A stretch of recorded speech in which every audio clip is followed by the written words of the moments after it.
You're listening to the Options Insider Radio Network, the home of the Options Podcast. For more quality options programs, visit theoptionsinsider.com or search for Options Insider Radio Network in your podcast provider of choice. Listeners can also access all of our programming through our mobile app available in the iTunes and Google Play stores. Select programs are also available via live stream at mixlr.com/options-insider.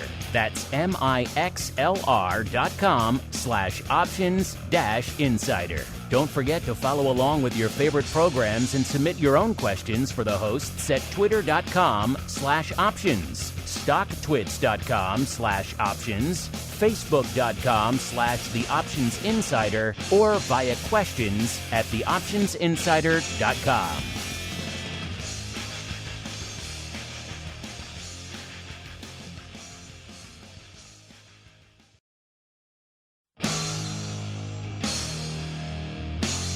And now, it's time for the show that breaks down the options market from unusual activity alerts to market analysis, strategy overviews, listener questions, and much more. If it involves puts and calls, then our all-star panel will break it down. It's time to hit the Option Block with your host, Mark Longo from the Options Insider Media Group, and co-hosts, Uncle Mike Tosaw from St. Charles Wealth Management, along with Mark the Greasy Meatball Sebastian and Andrew the Rock Lobster Giovinazzi from OptionPit.com. And now, get ready to hit the Option Block.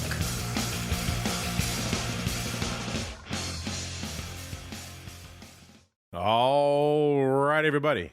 That music means we are back. It is time to rock out, to commence our broadcast week here on the old network. Hope you had a great weekend. Hope you're ready to engage the whole bunch of great content throughout the week. My name, of course, Mark Longo from theoptionsinsider.com. Reminding you here at the top of the show, if you want more in your lives, awesome pro Q&As, options oddities, the whole kit, and indeed the caboodle, only one place to go, theoptionsinsider.com/pro is the place to go to learn more about all the fun popping ads. Almost time again. Get your name in the hat, all you folks who've been joining up towards the tail end of the month. You're smart. Get in there before the hat is full and we give away the January Pro Trading. Man, we just gave away December, it seems like. Man, you folks are cleaning me out. It's okay. First world problems. Theoptionsinsider.com/pro is the place to go to learn more. As we learn who's joining us on the old Monday edition of the program, joined once again by the uncleest of Mikes, Mr. Uncle Mike Tosaw from St. Charles Wealth Management, as well as by the rockingest of lobsters, Mr. Andrew Giovinazzi from OptionPit.com. I say their names now, listeners, because it is time to commence our 80s Trivia Challenge for the year. Here we go. All right, listeners, this is a rare event. Not very often we have a clean slate. We wipe the slate clean in the world of trivia. They start on equal footing. The uncleest of Mikes, our two-time and indeed our returning undisputed champ over there, taking on the challenger, who unfortunately has no titles to his name yet, but maybe that will change this year. The rockingest of lobsters. All right, gentlemen, get your hands on your buzzers. And I thought, it is an interesting idea to do the 80s trivia from the Trivial Pursuit. We will, I don't want us to go find an 80s themed edition. I want to go find the original, kind of cards, which we might have some lying around. May have to go track some down. So that's an interesting idea for a future show. Maybe we get some of those vintage 80s Trivial Pursuit cards and we go down that run. But to kick things off this year, I thought, because we're playing this fun music, what better way to go than to the source? All things Jeopardy. Yes, Jeopardy, the seminal trivia program, debuted back on March 30th of 1964. Of course, that was a very early edition. That ran until the 70s, mid-70s, actually. Then a nighttime syndicated version came along, ran for a year and change or so. All new Jeopardy, as they called it, in the late 70s. Then that kind of went away. And then finally, the modern incarnation of what we know as Jeopardy today with Alex Trebek and the syndicated show that launched in the 80s. What year did the modern incarnation of Jeopardy launch? Uncle Mike kicking things off, as I expect, buzzing in first. Uncle Mike, all you gotta do is guess a year. What year did the modern incarnation of Jeopardy launch? 1984. Wow. Yes, that is the answer.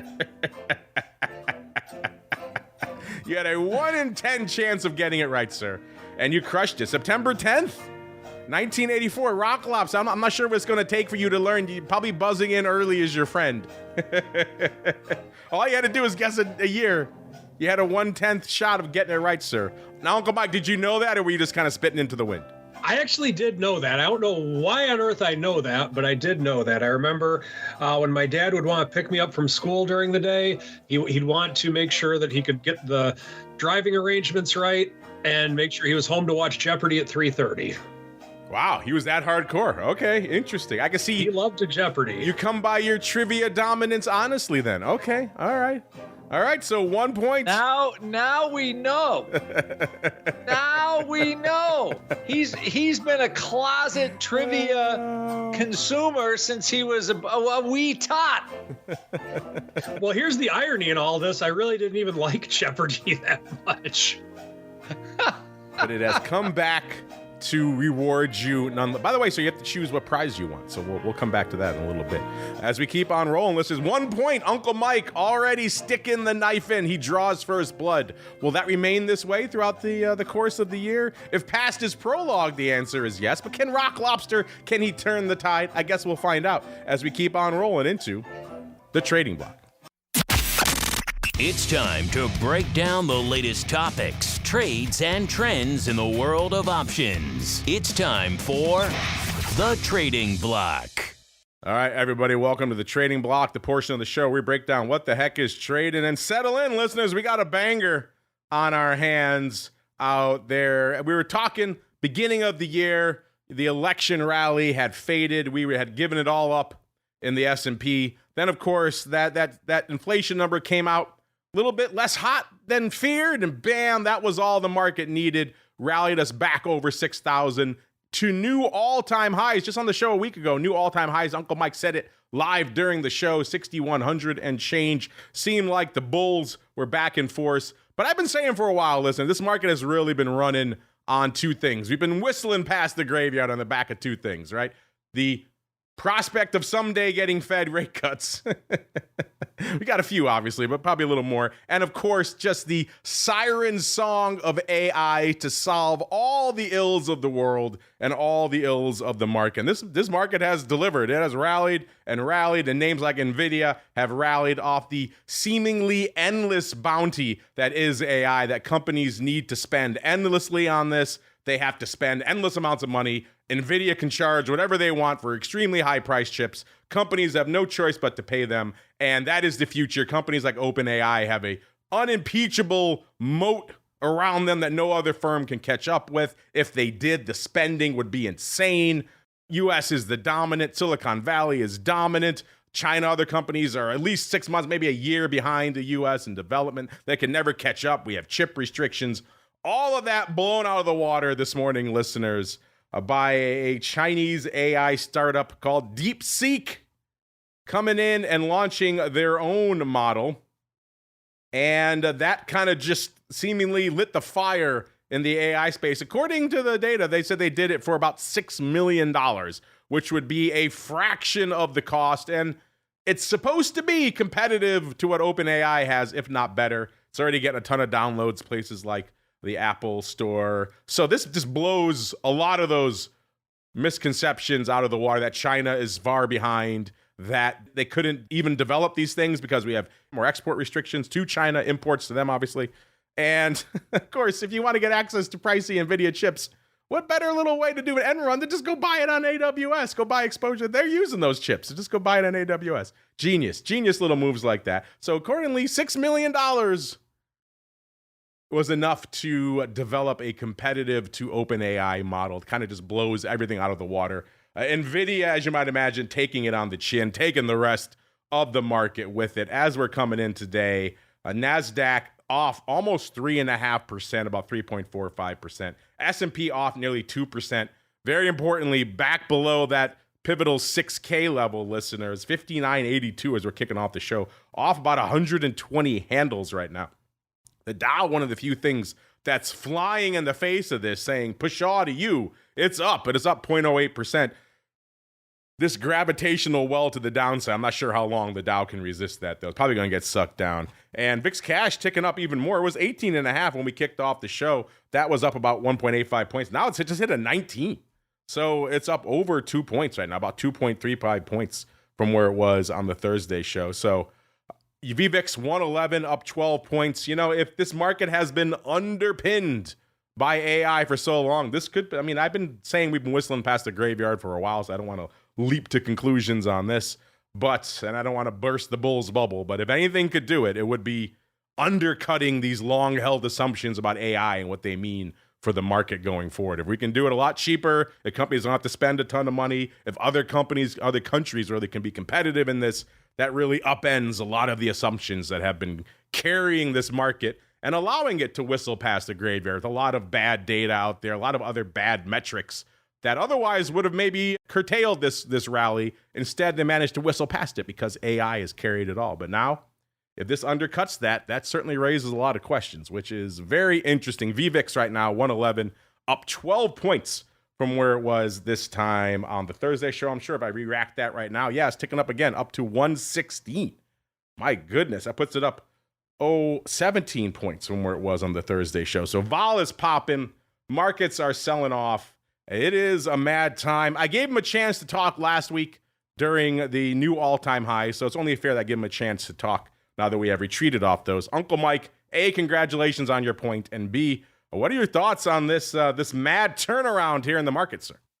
This is intriguing in that what's going down, you have things that are AI related, but the names that are going up today, you have Apple up 3.5%. You have, just kind of going down the list here, you have McDonald's up almost $5 at 1.7%. You have Facebook up almost 1% on the day.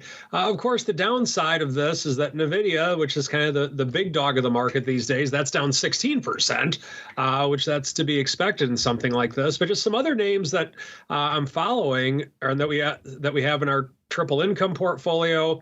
AbbVie is up 3.5%. Chubb is up 2.6%. Gilead is up 2.6%. JP Morgan has been rallying lately, but they're only down 0.3% on the day. Of course, Microsoft's getting pounded, down 3%. And Waste Management, I've always said that's a garbage stock. That's up a little over 1%. So there's stuff that's up and there's stuff that's down. The stuff that's down is obviously down more because of the fact that it's AI related, and that's just kind of the fear that you just did a great job of describing, Mark. S&P overall down just under 2% on the day. So this is obviously an AI-driven sell-off. The thing that I actually like about this sell-off is that it's kind of normal. And what I mean by normal is that the bonds are actually up on the market going down. So it's kind of good to me that this is a not necessarily a Fed-driven or an interest rate-driven or an inflation-driven sell-off. It's just based on actual news on actual companies, and that's a sign of normalcy for the market, which is kind of nice, quite frankly. The other thing that I thought was interesting is that this is not a ginormous sell-off, or this is still somewhat kind of sort of tame by comparison to August 5th. And I've talked about on the show before, the VIX only went up to 22 today. That's the high that I have on the VIX, 22.51. And with that, we're not seeing a 40 VIX or a 50 VIX or something, or a 65 VIX like we did that one day. And so the VIX is in, I would say, and Andrew can expand on this a lot better than I can. He's more of the VIX guy of the show. But the VIX isn't like, holy cow, why on earth is the VIX acting crazy? The VIX isn't acting ultra super crazy, at least from my vantage point. So this is just a normal down day. and it's a normal down day based on a normal reason, and that's actual news on an actual sector. So that's the good part about this. The bad part is that we're down nearly 2%. And so that's something that we need to make sure that we keep an eye on, that we have an understanding of. Once again, I think the exciting trade for 2025 is long stock, long put. And today's a day that you're really glad that you're doing the second half of that for what's happening with this. So we still have a VIX that's under 19 even for the time being. And we're still down less than 2%, although not by much on the S&P. So there's good and there's bad. Obviously, the bad is outweighing the good in terms of bulls versus bears. So I think this is going to be an interesting week. And not to steal the thunder from around the block too soon, but I want to watch and see how the stocks like the Apples, the Chubbs, that's kind of weird that I'm combining those two stocks together. I don't know if that's ever been done before on any stock analyst ever, but just the stocks that are up today, how they fare the rest of the week. Are they going to save this market and stabilize it? Or are the AI stocks like the Taiwan Semiconductor that's also down almost 15%, are they going to get to those other stocks as well? This is going to be a great week, folks, in terms of market fascination. Stay tuned. Yeah, it's going to be a hot one. It's going to be interesting to watch how this unfolds. Might be some fun fodder for a question of the week. We had some other ideas for this week, but obviously current events trump all that kind of thing, so it might be kind of fun. You mentioned names that are up today. It's kind of funny that our chat is having a raging debate about Chicago dogs or Italian beefs, which is worse to have ketchup. By the way, Italian beef with ketchup, ugh. I could see that anger. I like a good hot dog with ketchup. I will fight on that one, but Italian beef with ketchup, that's a little rough. But that said, Portillo's rallying. So you're right. There are names out there in the quote unquote normal non-AI driven market that are indeed rallying today.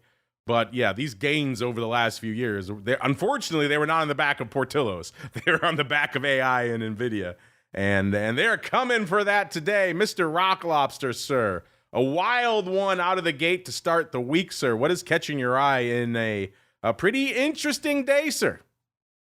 Well, yes, Portillo's. Portillo's. That's one of our fun ones. I have a position in that. I did the opposite of the wheel trade where I took delivery and then I bought more calls. So I'm like, okay, $10 is ridiculous for this stock. So anyway, the funny thing is as far as the market goes, you have a 2% down day, like Mike was saying in SPX. Now, VIX is supposed to be the at the money implied vol for the SPX, right, for 30 days. And if you see a 2% down move, that's like, okay, that should be closer to 32 VIX, right, or higher. So like the market is definitely, volatility is up. It should be up. We had even remarked in here, I think, did I cover it? I wasn't on VolViews Friday, but actually I think this whole DeepSeek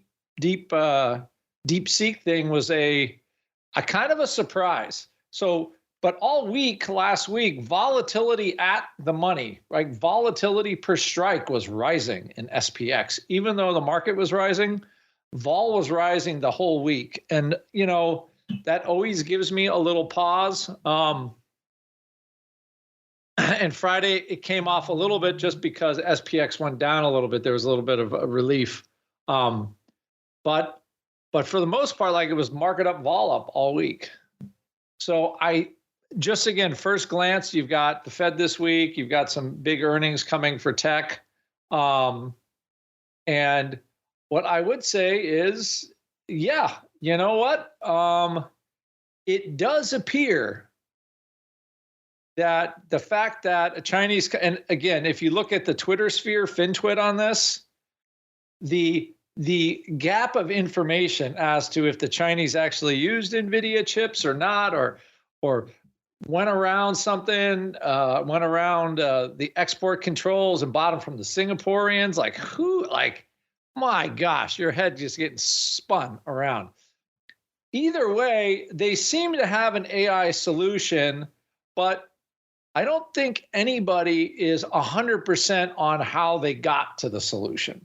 Supposedly it's open source, it's easily available, but it does, I'm going to say, and you guys can correct me, but I think this is the first solid, ding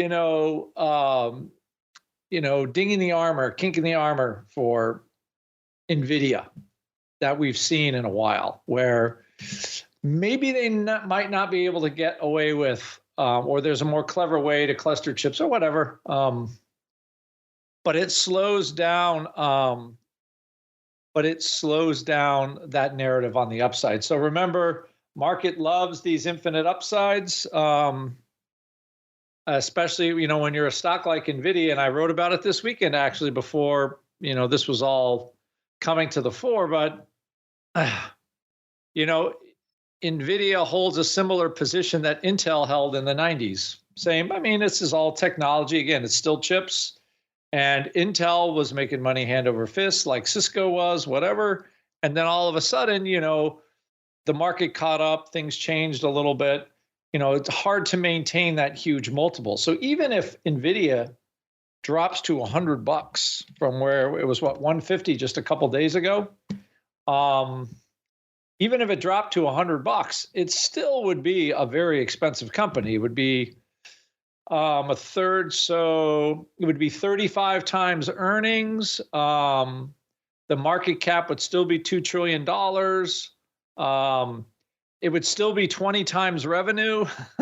So, and it's not that it's not an extraordinary profitable company. It is, but it's like, how much do you pay for it? That's always the question. So I think at least for right now, I'm not going to call it's over for NVIDIA, but I would be surprised for it to make a new high, even if the earnings were really good, because it's now all of a sudden there's something else. And for a long time, there hasn't been anything else.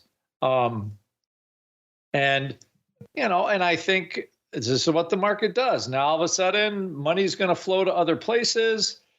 It's clearly, this is good for a stock like Apple. So Apple didn't spend a lot on AI, and they are right now, they're still kind of chugging along. Although, again, another very expensive company.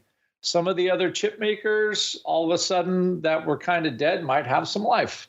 A lot of internet stocks that depend on AI, Reddit, eBay, Etsy, all of these, retailers. I think Amazon probably should do a little better for this, although maybe it makes it easier to go around Amazon. I'm not quite sure yet, but either way, I think for the most part, for every other company besides NVIDIA, this is probably okay news.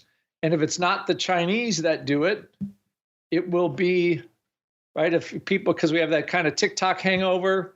And you got to admit, like, the timing of all this, like, okay, eggs are skyrocketing in price, new Trump administration, all of a sudden the Chinese have figured out AI, like all the timing for all this, like, because, my tinfoil hat, once the CIA decided to, like, oh, well, this lab leak thing, yeah, we thought about that. Yeah, that's probably what it was.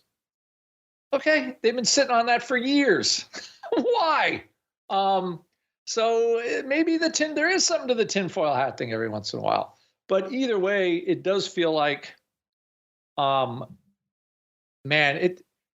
NVIDIA now needs to get people to get on board to take it to higher levels, like, you got to invent that, because I can't think of what that is. But again, I'm not Jensen, so, but I think it would be tough for it to get anywhere close to its highs for a while, long time at this point. Yeah, it's kind of hard to come out and start waving around those $1,000 GPUs again. All of a sudden, people are like, I could go do all this for $6 million using AWS from China. Energy companies taking on the chin. We don't have to go spin up every reactor in the country just to power these things anymore. It's in many ways, if this news holds true, it is quite the paradigm shift, which is Fascinating, Mr. Rock Lobster. Speaking of tinfoil hat stuff, you must be very excited that all the JFK stuff's coming out and everything else. You must have been in your glory this weekend waiting for all that news to come out. You had your tinfoil hat, you were dancing. I mean, I don't know if I was in my glory, but, you know, I don't think there's going to be anything super earth-shattering there, but, you know, who knows? But I did find that the CIA, like, okay, anybody with a brain at this point who thinks that, you know, this COVID thing didn't come from a lab that was doing gain of function research literally like 3 miles away or 1 mile away is, I don't know at this point. But it's good that this news is finally coming out, and people can look at things, you know, with hopefully with a little common sense in the future. But we'll see. You know, there's always hope. There's hope. We shall see indeed. Let's see what's going on out there in the markets right now, listeners. It's a red one. It's a tailspin in the market. Does that mean vol and the big major indices are popping from a volume perspective? The answer is yes. VIX roaring out of the gate today. Almost 750,000 contracts right now. 748. That's a pretty hot day, especially when you see that the ADV is only 783. We'll probably be there before the end of the show. So it is a rocking day. If you're saying to yourself, man, I bet you people are buying a bunch of calls in VIX today, you'd be wrong. The big dog is 40,000 of the March 15 puts. So getting a little bit of the old vol fade on. Looks like it might be against one of those funky synthetics, though. No, they didn't go up at exactly the same time, 5 minutes apart, but we got one of those 20 strike synthetics going up as well. So that's kind of lighting up a lot of the tape. There are some calls, though. The 20 calls going up for 266, 20,580 times. That is a spread. I'll have to go see if I can find the other leg. I don't have infinite time to dig here on the show, listeners, but there are some calls. But the big dog out there today, March 15 puts, probably didn't have that on your bingo card. SPY off to the races, as you would imagine today as well. 5.5 million contracts. That's over 1 million north of what we expect this time of show. So that's a banger. The ADV 8.92, probably going to blow through that today. The S 2.15 million. Got to look back a little bit to find the last day we were well north of 2 million this time in the show in the S. The ADV 3.43 out there in the S. I won't even bother doing our usual test. We got to get to the odd block and everything else. Small caps 943. Small caps on fire today as well. The ADV 1.5 million. By the way, we didn't get a chance. We were so busy with trivia at the top of the show. We didn't get a chance to check in on small caps, off 1.3% right now out there in the IWM as well. And our old pal, the tech-heavy NASDAQ, not that heavy today, a little bit lighter today, taking a gut punch today, 3.85 million contracts. The ADV is 4.18. It'll probably be there by the end of the show as well. So just a rampage on the major index volume front. Now, sometimes when that happens, listeners, the single names is the land that time forgot. Nobody cares. Everyone's fixated on macro. Today, not the case, because obviously this sell-off is fixated in a handful of big tech names. So I think a lot of the usual suspects you would expect are dominating our top 10 today. Also, it's a pretty respectable day. It's not 450 or anything like that to break into the top 10, but 329, that is nothing to sneeze at. That gets us to our old pal Meta. Meta right now, let's see. For some reason, I'm having a hard time bringing up Meta. There we go. Let's find the actual stock quote for Meta. There we go. Actually upped a little bit today, 467 or about 0.75%. Kind of a weird day. Like the names people have been beating up, like Apple and Meta, saying, oh, you guys are kind of behind. You're not clearly playing in this AI arms race. Kind of looks good today. You didn't spend all your capital and completely pivot your company towards the thing that might be imploding around your feet as we speak. Meta, 651, almost 652, up about $4.50 today. They're coming in at number 10, 329,000 contracts. Number 9, one of the usual suspects you'd expect in a route like this. 381 for number 9. That gets us to our old pal, Taiwan Semi. They are coming for it today. 180, actually just dropped 188.5. Off 33 and a third points, or exactly 15%.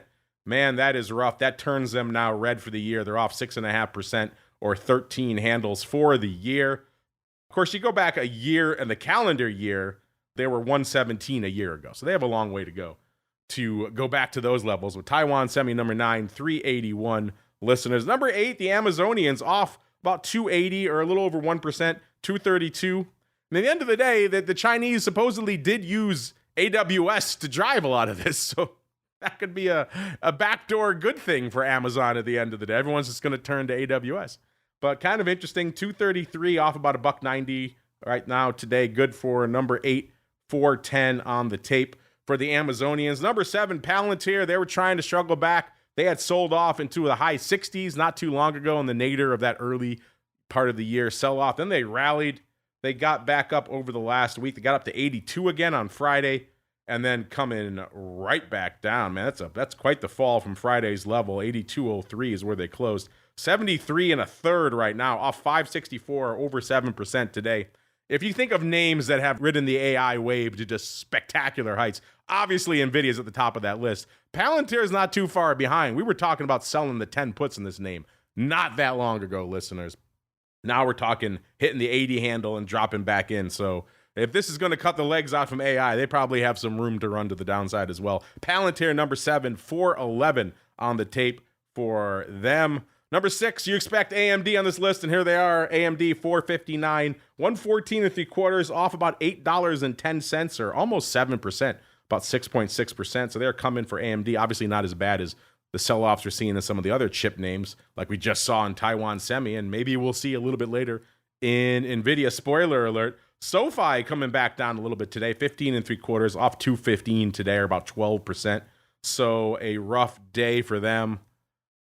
They had earnings, and apparently the market not liking what they're seeing. Of course, it's always hard to announce your earnings into just the great sucking sound of a big, dark day on the street as well, because that tends to obliterate even some of the best announcements out there. And SoFi has been on a good run. Over the last 6 months, they've more than doubled. They're up 8.5 handles, so they got a little bit they can give back to the downside. Number 5, SoFi, 551 on the tape. Number 4, AV going down. AV go, 607 on the tape. 199 even, off nearly 48 handles or 19.5%. My goodness, they are coming for this thing. It closed on Friday, 244 and a quarter. This chart, I mean, they literally cut the legs out of this thing on this chart. My goodness. Wow. AV Go is not going up today, listeners. 607 on the tape for Broadcom. Number 3, yes, I said number 3. You know, it's a wild day when Tesla is number 3. 395, so back below the 400 handle. Off a little over $11 or about 3%. Close to it on the day. 649 on the tape. So actually a quiet day. Nobody's slinging Tesla today. Usually Tesla is at least 2x that. Because Apple, the fruit company, kicking it to the curb. Again, I was just joking about Meta, but people have said this tenfold more for Apple. You're not really playing an AI. You're not doing it. It's going to hurt you. You've kind of lagged behind as a result. Blah, blah, blah. Today, up $9, 4%. They're like, AI, what AI? Their recalcitrance on AI may prove to be Tim Cook's defining moment. The genius of Tim Cook. Number 2, 758 on the tape for them. It's just hilarious. They just did nothing in this space. Or they did some. Obviously, they're selling their Genmoji for whatever that's worth and everything else. But still, far behind the other players. And now, looking pretty good in hindsight. Man, wow. How the worm has turned. And number 1, do you really need me to tell you what number 1 is today, listeners? Yeah, it's NVIDIA. 7.25 million contracts already. Some of the producers were coming in before the show saying, are these numbers right? This doesn't look right, because it was so wild. It was blowing their minds. But yeah, these are right numbers, listeners. We've seen NVIDIA get up north of 11 million, obviously, in the past. Got a feeling they might be sniffing that today. 119.40 off $23.20 or 16.25%. My goodness, they are coming for it. It hit 149.5 on January 6th and was 147 just last week, the 22nd. So, wow. Just wow, listeners. Even at this newly reduced rate, as Rock Lobster is pointing out, still not a cheap company. PE ratio, 47. My goodness, wow.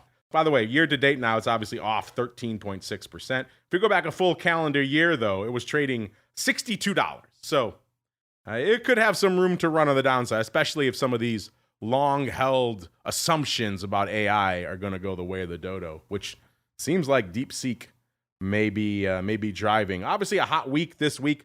Even aside from this DeepSeek announcement, which is upending everything, it is a banger week for earnings. SoFi today, AT&T tomorrow. Our former neighbors across the street, Boeing, GM, JetBlue, and Starbucks. Wednesday, Tesla, Meta, Microsoft, IBM, NASDAQ, and T-Mobile. So yeah, I think a few people will be watching the announcements on Wednesday. Thursday, we got UPS, MasterCard, Nokia, as the Finns say, Southwest, Comcast, some fruit company, Intel, Visa, and Caterpillar Friday, Exxon, and Chevron. So you got your old fossil fuels day on Friday. So it's a banger week. Stay tuned to the website, theoptionsinsider.com. Click on the Options News and Articles tab. As soon as we have updated earnings move and earnings move results reports, we will post them for you to read completely for free because we love you folks out there. Right now, our season is a banger. Things are hot. Things are looking spicy out there right now. Week 1 came in actually exactly at 100%, which is interesting. We don't see that too often. Week 2, with only 21 names reporting, 135%. So bit of a banger for week 2. So far, this cycle is pricing in at 114%. Will it sustain that? I guess we'll find out this week, listeners, as we also find out what's lighting up our weird and wild tape. It is time for the Odd Block. It's time to break down the most interesting, unusual, and downright questionable options activity that's been identified by theoptionsinsider.com. It's time for the Odd Block.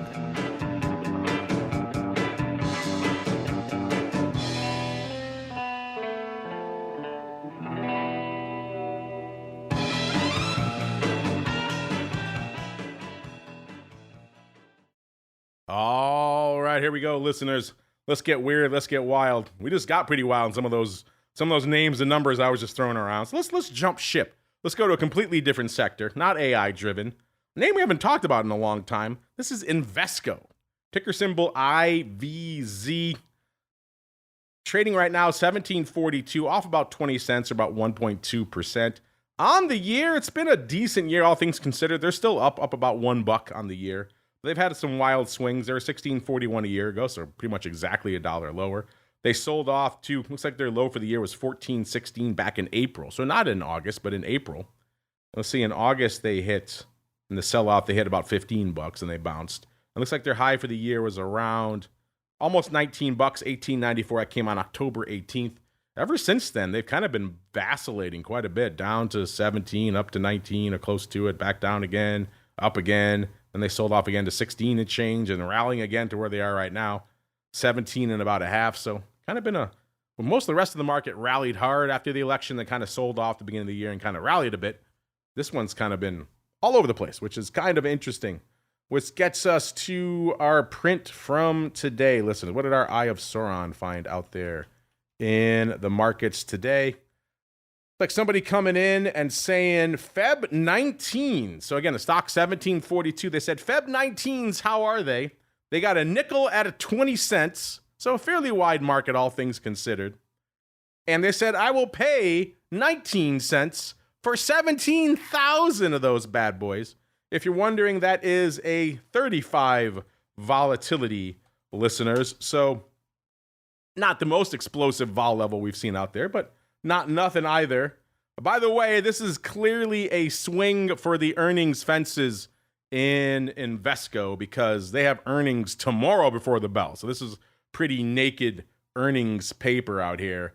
19 cents. Like I said, this stock has been flirting with that level. It bounced off it a bunch of times since October. It was like 1, 2, at least 3 times, and threatened it a few more since mid-October. So it seems like it's had a hard time breaking through this 19 handle, but somebody is feeling their oats to the upside, saying, you know what, earnings tomorrow, we're looking good. I'm putting my money where my mouth is. 17,000 times. They're not playing for Invesco earnings. Mr. Rock Lobster, are you down for a little Feb 19s for 19 cents, 17,000 times, sir? Let's see here. I like the price.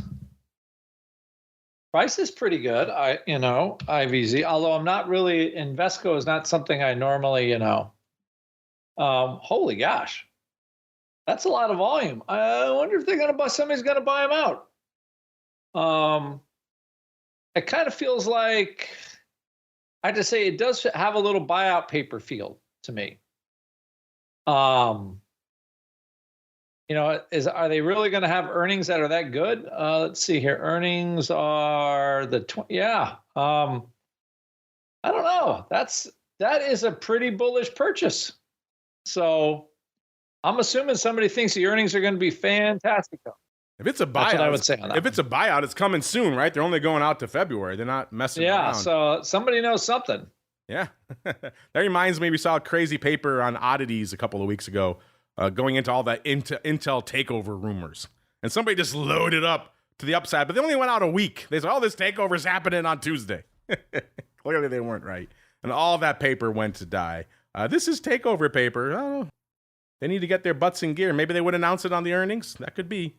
I don't know, listeners, you down for a little? It's not, as Rock Lobster points out, it's not the most onerous if you're going to take a swing. Obviously, this is a pure swing. If this number is not good tomorrow, these calls are worthless. So this is very much a binary event. But if you're down for a little bit, maybe like a little bit of upside in Invesco as we keep on rolling. I've been doing a lot of breakdowns. We do so much paper here on the show.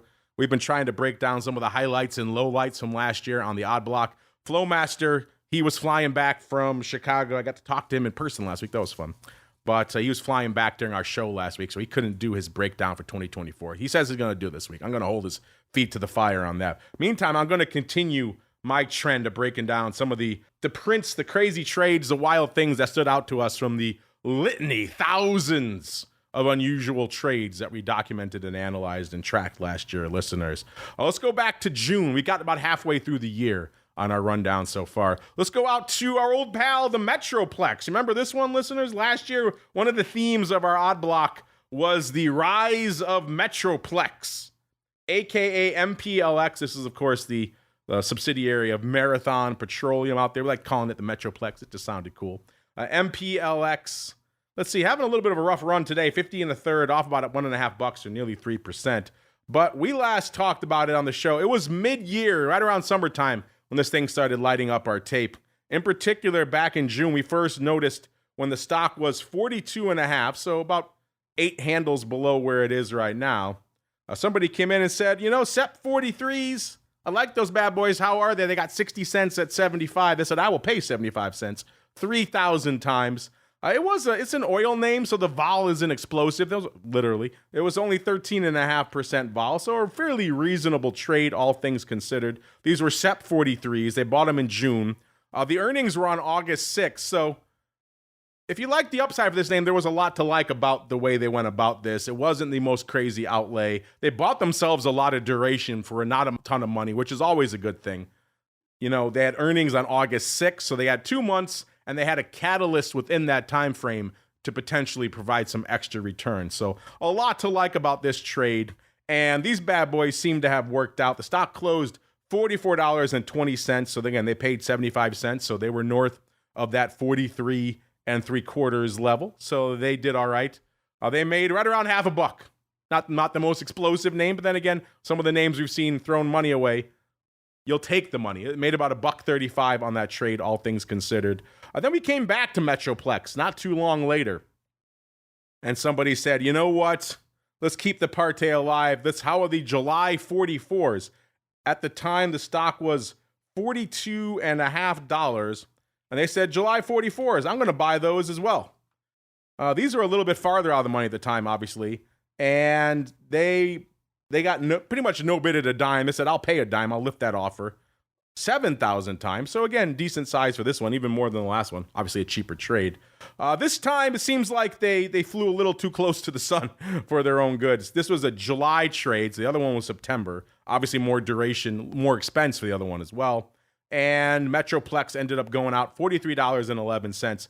Unfortunately, these bad boys were still open. You could do the math. They threw away 70 grand on these. So, Mr. Rock Lobster, we've been saying for a while, if you get a little bit too hung up in the near-dated stuff, you don't buy yourself enough duration, you don't pick a decent strike at the end of the day, you're probably going to regret it. And we kind of got that tale of two cities here and these two different Metroplex trades, kind of a few weeks apart. One guy getting a little bit too close to the sun, going not enough time, getting too far out. Another guy getting closer to the money, going farther out, spending more for it, and he's the happier camper of the two, sir. What say you?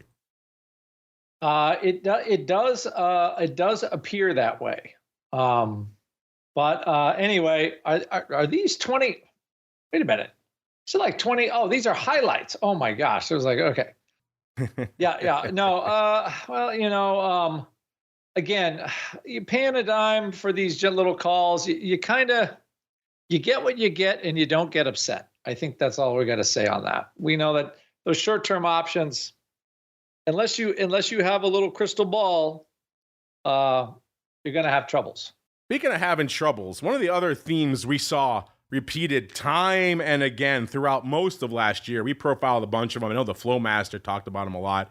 There were some size put sellers in Bumble over the course of last year. Somebody and their mother wanted to just keep drawing lines in the sand in Bumble for size, 25,000, 30,000 contracts at a clip, just blasting away at puts. And we kept remarking, too, it was kind of fascinating how they never really seemed to get the stock put to them, which if they got put, they would buy a large chunk of the company. These were sizable put rights. And so they were managed to be depth. Sometimes they rolled out of the way. Sometimes they just, most of the time, they seemed like the puts worked out. They picked just the right strike, just the right degree out of the money to not get the stock put to them.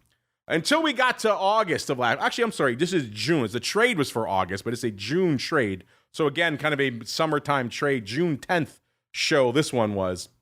We're talking about, once again, our friend coming back in Bumble, just blasting away. This time, it was the August 9 puts. The stock was 1074. This was a little closer to the fire than he normally got. Usually, he'd be at least a few handles away. This time, about $1.75 away. He got about 23.5 cents, obviously doing it on splits, 25,000 times.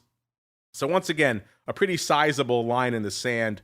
This time, though, he was playing with fire because he was selling those puts through earnings. Earnings was on August 6th. That's always a dicey prospect in these names. And Mr. Rock Lobster, guess where the stock closed on expiration? $6. So this one would have been a pretty sizable ouchie. Like we said, this person or people, though, they seem to be pretty deft on the trigger finger. I think they could tell that the worm was turning on them. The winds were starting to blow against them because they didn't wait until earnings on August 6th. They pretty much got the hell out of Dodge on July 12th. So about a month after the initial trade, the stock had sold off from 10.75 down to 9.5. The puts they sold for 23 cents were now trading for close to 50. They said, you know what? This is too much heat. I'm getting the hell out of Dodge. And you might say, well, you know, that you're taking the hit, but they did it. And they ended up saving themselves some money. They bought those puts back for 45 cents, Mr. Rock Lobster, on July 12th. Turned out to be good risk management because they ended up dropping about $3 million on this trade, about $2.9 million. But obviously, if they had let the stock run all the way down to $6, they would have been much sadder campers. By the way, if they bought that stock at $6, they'd be looking a little bit better right now. The stock's up $0.50 today, $7.98, up 6.3%. So I don't know what's driving Bumble. CEO just stepped down, but the stock's popping. So I guess they like it. But Mr. Rocklops, did you recall this almost endless series of size put sales in Bumble? And this one being one of their few real missteps on it, sir. You know what? He's having some tech issues. We'll see if we can get him back. But yes, Bumble, kind of a wild one. It was definitely a theme to the odd block last year. There were a ton. This is just one we pulled out. We profiled at least a dozen trades out there. But this is the one that really leapt to mind for me because at the end of the day, it's the one that came back to bite them. And it also showed some pretty good risk management. Sometimes you got to be willing to bite the bullet and just take the pain because otherwise the pain would have been much worse. You would have been buying the stock for $6 as opposed to paying 20 cents more for the puts you sold. So again, interesting stuff. As we keep on rolling, it's time to keep the interesting flow alive with a little bit of the strategy block. It's time to dispense options wit, wisdom, and education. It's time for the strategy block. All right, Mr. Uncle Mike, sir, it is Monday. Time to regale the folks with some options, wit, and or wisdom. What you got for us today, sir? All right, so what do you do on a day like today? Well, we have a day like today in that the market is down. And like we talked about in the trading block, not everything is down. We do have some things that are up. So I don't believe, and just the fact that the VIX is only at 18.5 right now, I don't believe what I'm about to describe would really be, it wouldn't be bad by any means, but it wouldn't be dreamlike like what it would be in some of the tech stocks that are the AI stocks that I'm about to describe. So what I like doing on down days, if it's something to where I own an underlying and maybe I'm just long stock and long put, then maybe what's not a bad idea to do is sell some further out of the money puts and maybe create perhaps some type of a put spread. So let's say, for example, and let's look at NVIDIA. Everyone's beating up on poor old NVIDIA today. And full disclosure, I don't have any long stock, long put positions in NVIDIA. I'm actually looking to get in some pretty soon, but don't take this as... don't do this, I guess. This is just for educational purposes only. I'm not going to be getting into anything today. I can promise you that. But let's say that you were long stock and long put NVIDIA. And NVIDIA's down, and then NVIDIA's down $24 on the day, down 17%.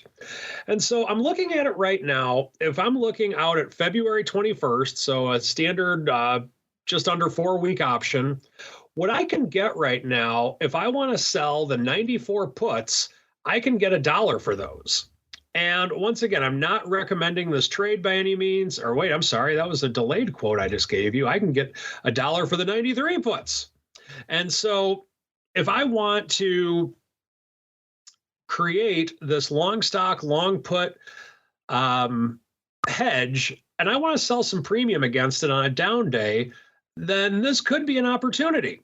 And once again, I don't know if this is the right trade for you or not, but what's unique about days like this is that when volatility goes up a lot and stocks go down a lot of times puts can become more juicy to sell than they normally would be.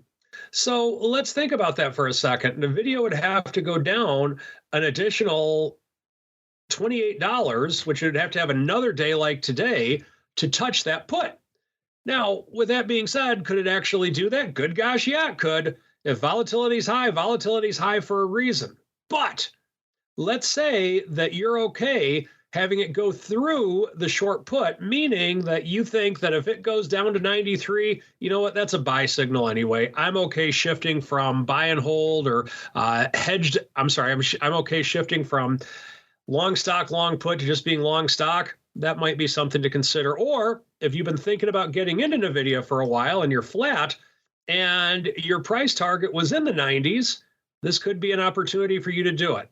And you could have the ability to get paid to wait for NVIDIA to go down to the 90s to get your price. So the long and short of everything is that on down days and the market's going down significantly, once again, I'm not doing this on NVIDIA because I'm more of an index guy with this type of strategy, but because of the fact that the index isn't what's really getting hammered, although it is getting hammered a decent amount, these AI stocks are what's really getting hammered. You can actually sell puts on days like today, and that's what I like to do if I like the stock. And that is the strategy block for today. Uncle Mike talking about blasting away at puts in NVIDIA. Interesting. I didn't have that on my radar, which makes it fun. As we keep on rolling, listeners, it is time to go around the block. It's time to tell you what we'll be watching on our trading screens until the next episode. It's time for Around the Block. All right, everybody, let's check in with this mad market here on Around the Block. And it seems like we're hanging out pretty close to where we were at the start of the show. So I guess that's good news maybe for the bulls that we haven't gotten worse. S&P off close to 2%, about 1.92%. NASDAQ off about 3.5%. Dow managing to claw its way back up about 0.25%. So maybe we're stabilizing. Maybe the word is turning. VIX cash was north of it, right at a 19 actually as we kicked off the show. Pretty much back to where it was right as we started the show at 18.5 right now. So for the most part, things are unched from a broad market perspective. So read into that what you will.